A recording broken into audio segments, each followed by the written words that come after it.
Welcome to the podcast. I'm your host, James Protin. Every week I will be sharing the experiences that have defined my journey and talking with people who have their own powerful story to tell. It's about doing better and being better in life, business, and all things in between. The visually inclined can catch us on YouTube, or you can check us out on just about every podcast platform. Okay, good morning, everyone. Welcome to the podcast. We're on location here at Jamie's Dream Team Foundation in McKeesport. And our guest today is Jamie Ward, the founder and executive director of Jamie's Dream Team. And you're probably wondering why we have a third person here. And you're familiar with her. This is Olivia Bahana, my dear friend, and she's co-hosting today. She's been gracious enough to come and join us and participate in this conversation with Jamie. So welcome. Thank you. I'm excited, as always. This is great. This is great.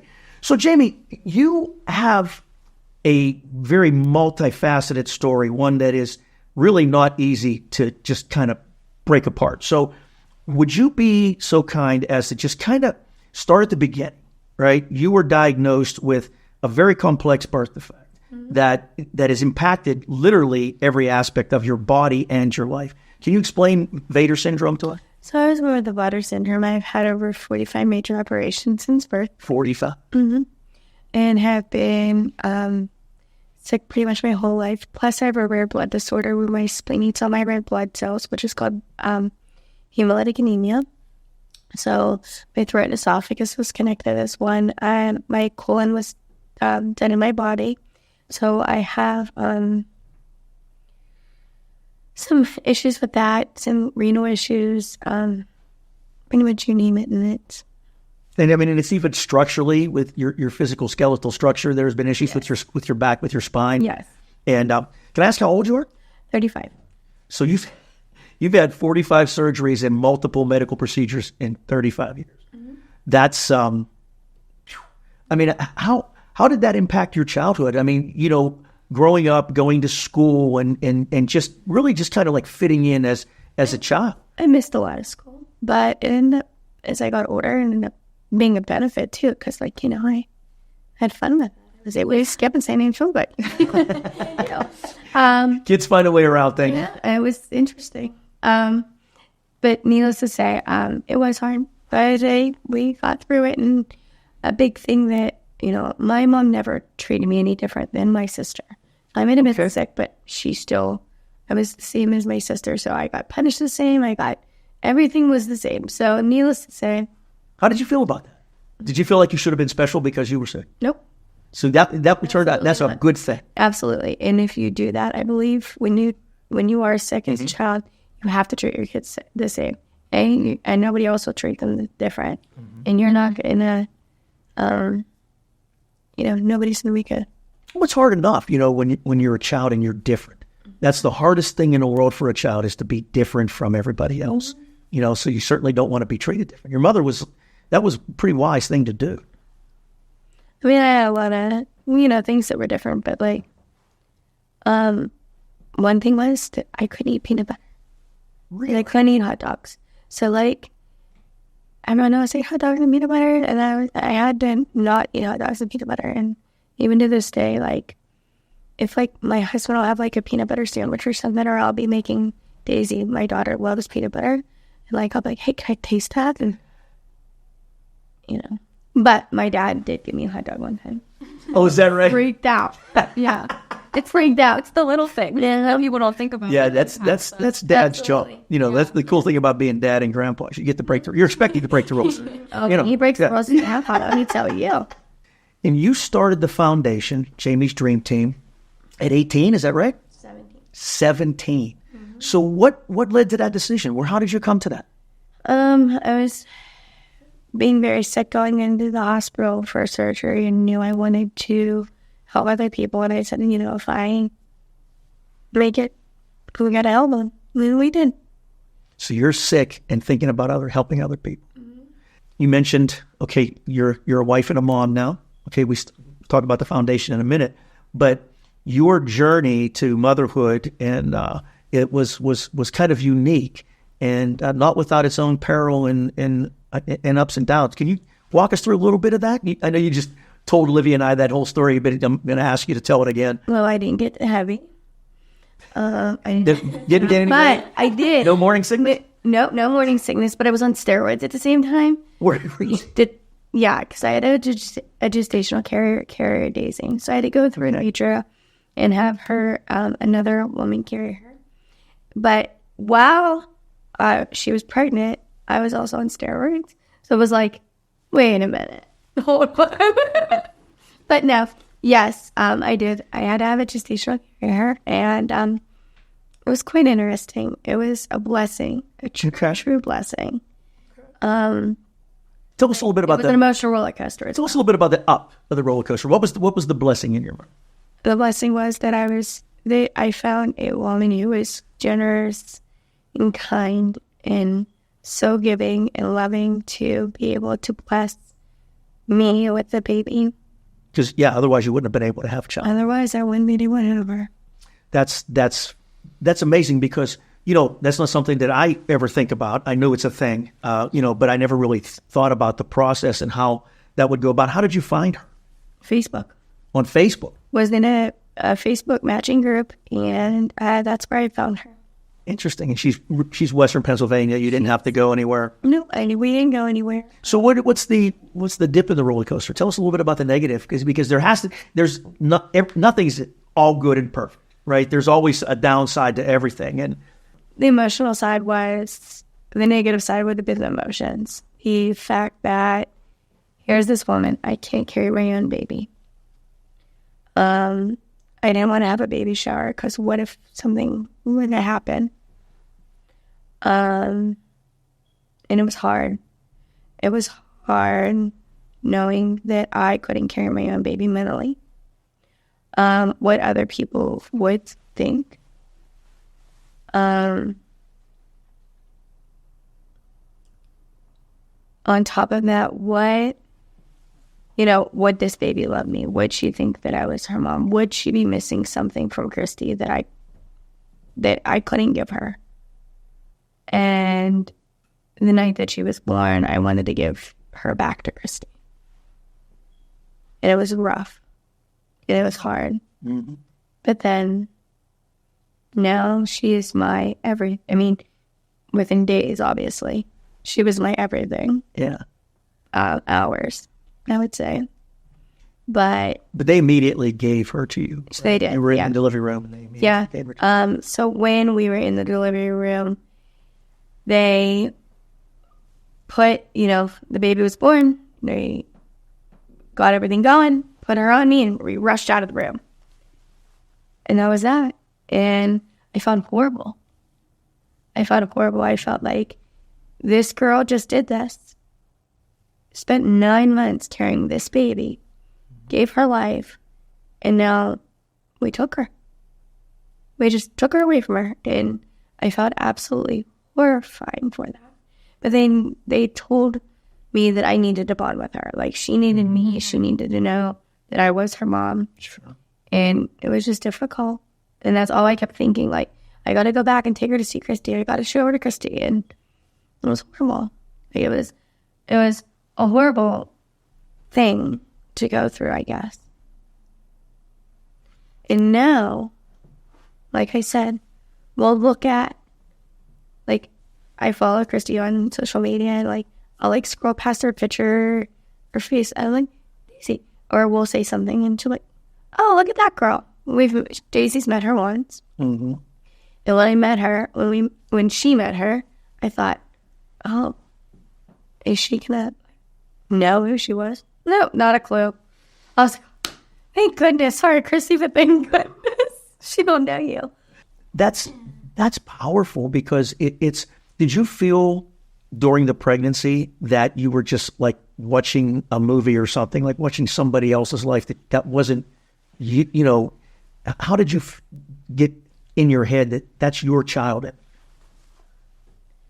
I mean, I knew, but it was definitely like watching a movie, like watching somebody else.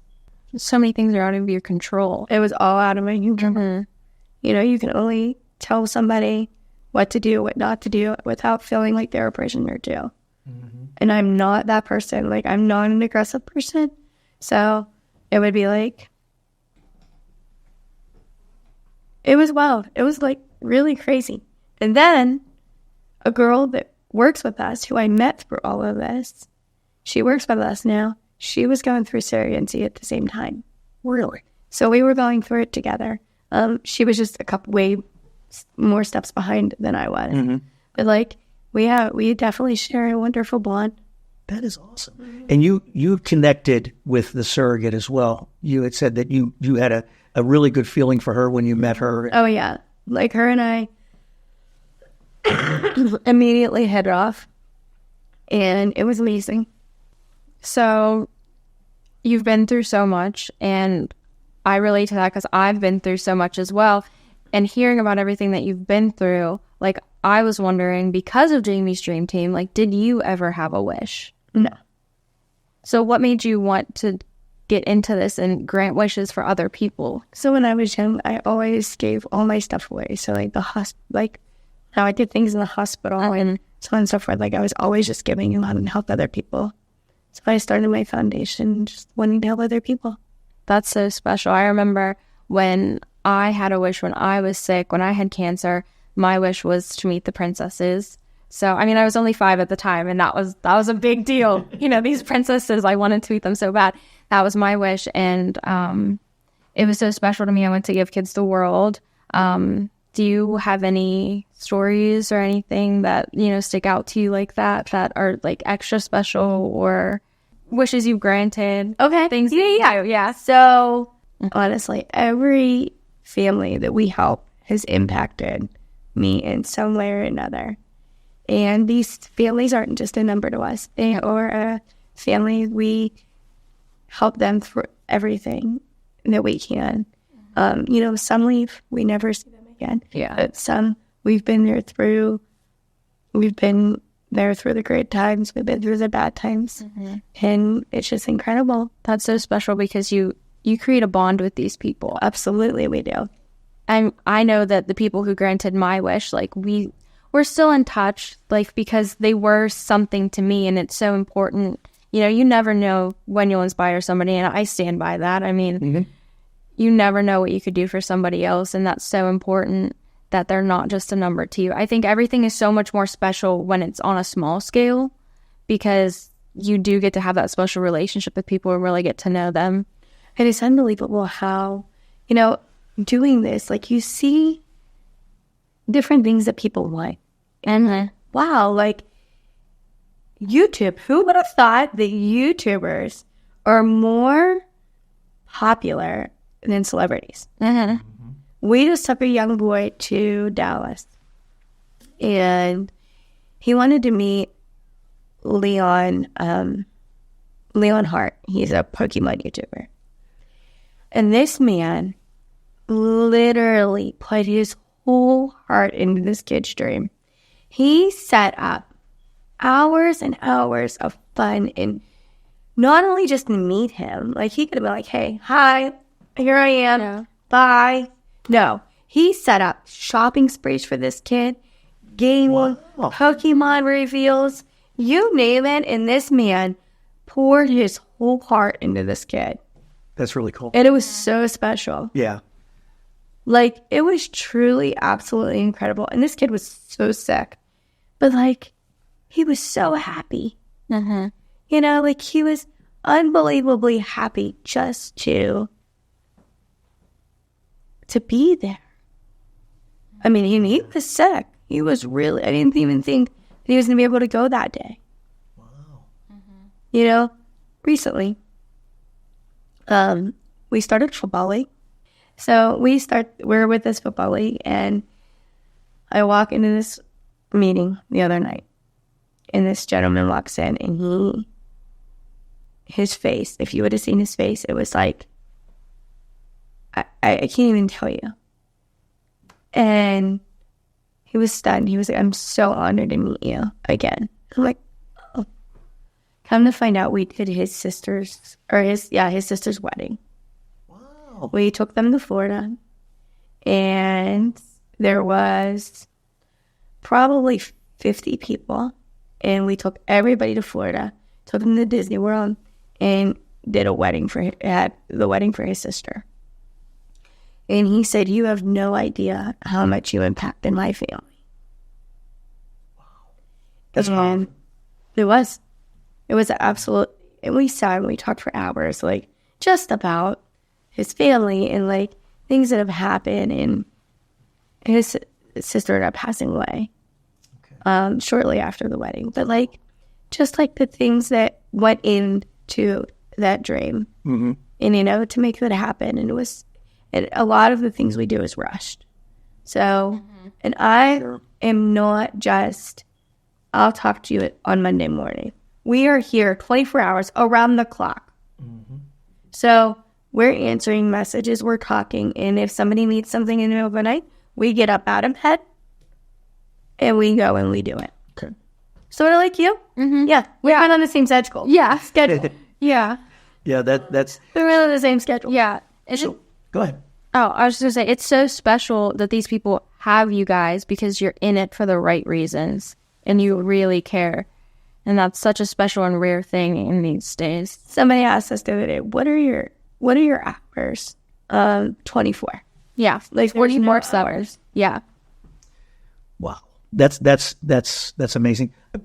One question that came up as you were talking, telling the story about Disney, that obviously is not something that's it's not inexpensive. Right. So where does the support that you use the Jamie's Dream Team, where does that come from? Donations, donors, grants, anybody who is willing to give us funding or volunteer to help. Okay. So how would somebody go about helping you if somebody wanted to become, so you have corporate opportunities, individual opportunities, so just really anybody that wants to help is welcome. And we do 4 programs. Okay. We don't just do dream granting. We do a Christmas to Remember. So what we do is we provide Christmas, and it's pretty much anything that these kids want on their Christmas list, them and their siblings, anything that they want. Okay. For kids who are sick or who their parents or, have illness or their caregivers. Our Dream Granting, 321 Disney and Disney Extravaganza. And those are for children with intellectual disabilities, children with Down syndrome, and then also autism and other intellectual disabilities we take from the Disney. We're also looking to expand on that program. And if it's just in case the kid don't like Disney or is afraid of the characters, don't want to go to Disney, we're going to start doing the beach and other places as well. Okay. And we take those families as a group so that they can connect and understand one another. When you are in this, I find when you're in this journey that these parents are in, they feel isolated. They feel like they're alone. And we don't want them to feel that way. We want them to know that they have support from other families, from us. And we're here. That is so cool. And I think, you're a very spiritual person. You obviously have a close relationship with God, and you understand how all of this is the interconnectedness of all these things. And I think the way that you have come to where you are from where you were and your journey to here, being driven by helping others instead of sitting and saying, woe is me, I'm sick, I have all these problems. I'm going to focus my energies on helping other people. That had to be a big part of your healing process as you've grown forward and with the issues that you've had. Especially as an adult. Yeah. Especially as an adult. I can get up and go and help people. And, I see others that are worse off than I am. So I just keep going. And, it's a double-edged sword, though, too. I ran myself into the ground to where I can't keep going. Yeah. And, I need to find that balance. And I don't have that balance. I know that I don't. That's why I need volunteers to help me keep going. Okay. Because it's wearing on me physically. Yeah, well, it has to be. I mean, it's a lot, just I'm not gonna lie, sometimes it does. And sometimes it's rough, but what do you do? Well, the things that we've talked about since we've been here, and we've learned a lot, and you have a full plate, and this is not something that, it's a grassroots organization. It's street level. You're right here.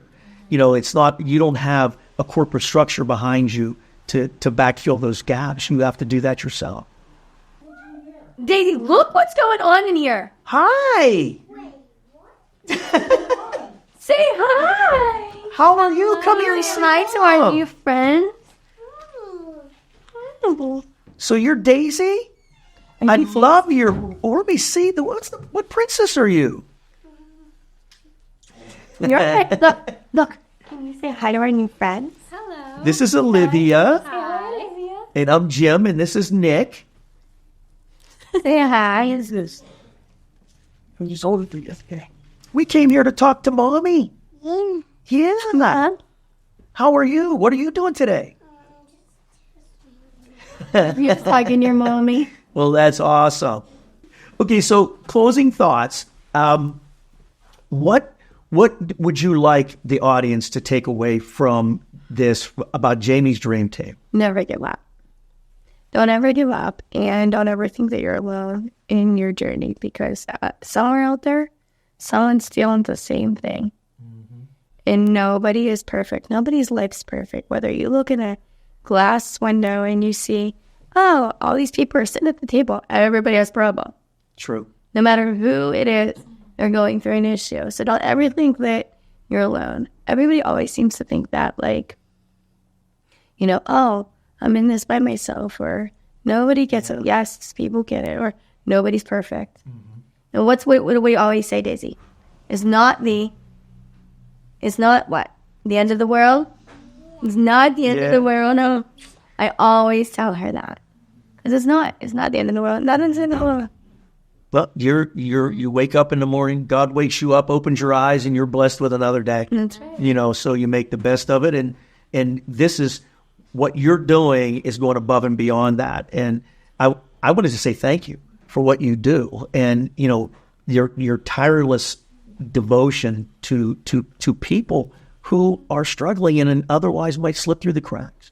I mean, that's knowing that there's somebody out there that'll love them unconditionally and do what you can to grant a wish and do those things up. I'm honored to have met you. I'm happy our paths have crossed, and hopefully we'll be able to stay in touch and do some things moving forward down the road. Do you have anything that you would like to say closing? Just, it's obvious that angels walk among us, and you are one of them, and we're so lucky to have you in this world. And, I always say that, our journeys are ours, but we never face them alone. And it's really important that we have each other. Well, thank you so much. This has been wonderful. It's been great meeting you and Mom and little one. You have a wonderful day, Daisy. It's wonderful to meet you. Very nice to meet you. And that's it for today. Thank you so much. Jamie, this has been wonderful. Thank you.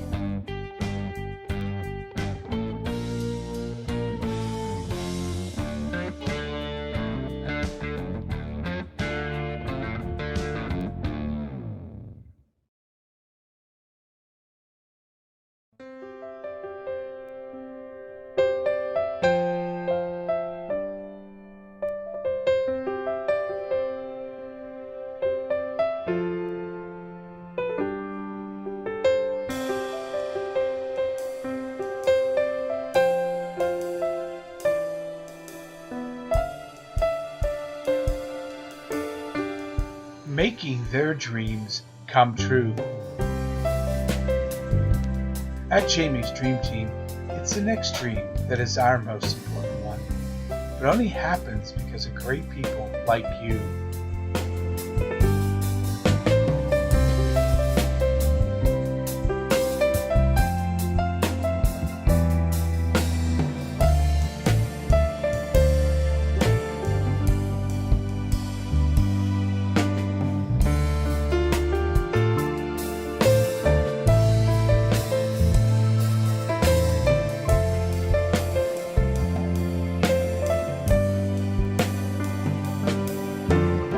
Help us make their dreams come true by donating or volunteering at jamiesdreamteam.org.